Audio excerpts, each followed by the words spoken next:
The Haney Project, Ray Romano, is presented by Charles Schwab. Throughout the show, Haney does a good job of giving Ray accurate feedback, lots of positive feedback, very clear instructions, and uses lots of different tools for his instruction. Some of the things that could be improved, that he gives too much feedback, he gives feedback too often, and he gives too many internal instructions. I'm just worried that we're putting too many thoughts into the machine. You're not going to have too many thoughts in the machine unless you add your thoughts into my thoughts. Yeah, those are some weird thoughts I have too. Took the club back, and it got a little flat here. Good. It came over the top, but even though it was over the top, it wasn't way outside or anything. It was just over the top of your backswing.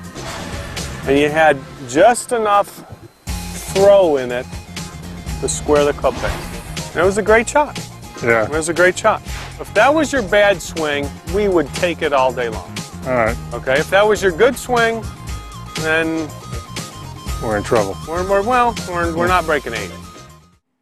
During the show, Haney has a habit of giving Ray feedback before, during, and after each one of his swings. Problem. After you made that swing, yes, Steve and I were standing back here and we thought, well, at least one time in his life he can say that it went up and it came down inside of where it went back as opposed to over.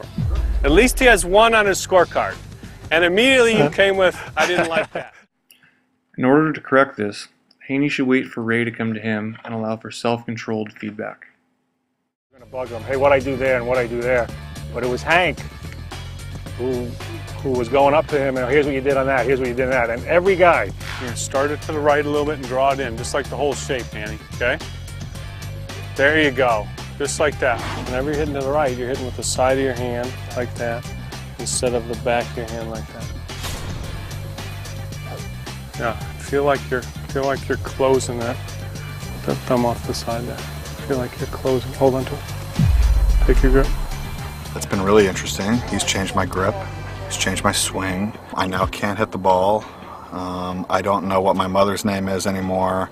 I'm deeply, deeply confused at this point. Haney seems to have a habit of giving too much feedback, which causes the learner to become confused and overwhelmed. Haney should wait to give a selective amount of feedback and only at the appropriate times. Right. When we look at the video of your swing, you're going to look at everything that I've been telling you. Can we get the John? No, we're not going to look at your swing and have you pick out everything you don't like about it. See, that right there just feels like I'm just going this way a little. The way I seem to do this. It looks like I do this a little. It just looks like there's an extra move at the end there that, does it feel like I'm reverse pivoting a little? No? Uh-oh. Allowing Ray to view the video of his swing is giving him too much information. Analysis of the video should be something that is done only by the coach. The coach should only expose the player to a limited amount of information. Your swing makes a loop every single time you swing. Reverse loop. Yeah. Goes in. It's always gone here, and then it comes here. Every time, 100% of the time. We want it to go out and come in, 100% of the swings you've made go here and here. The only thing that varies is the size of the loop. So make a loop the other way. Verbal external focus will make the performer focus on just that one thing rather than many different internal factors. He wants my shoulders behind the ball, he wants the club pointing left more, and he wants me closing it at impact. Internal instruction causes Ray to think too much about the movement pattern. Haney should focus more on external instructions and decrease the amount of information provided to Ray at one time.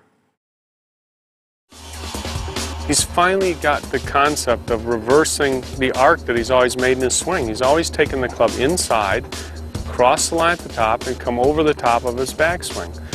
And now the club is going up. It's not Not like that. No, hit it hard like you're hitting a shot. I mean, like a full swing. Hit it. Ah. All right. Ah. What did I do there? And hit the ground.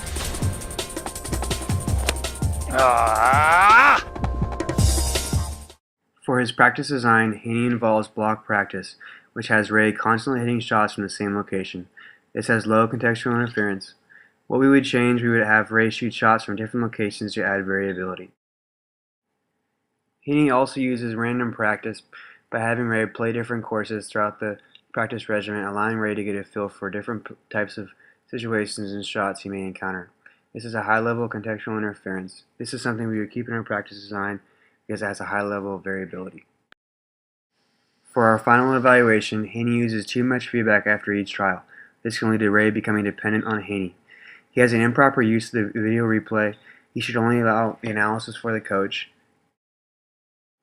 Haney did help Ray lower his score, but he was unable to achieve his goal.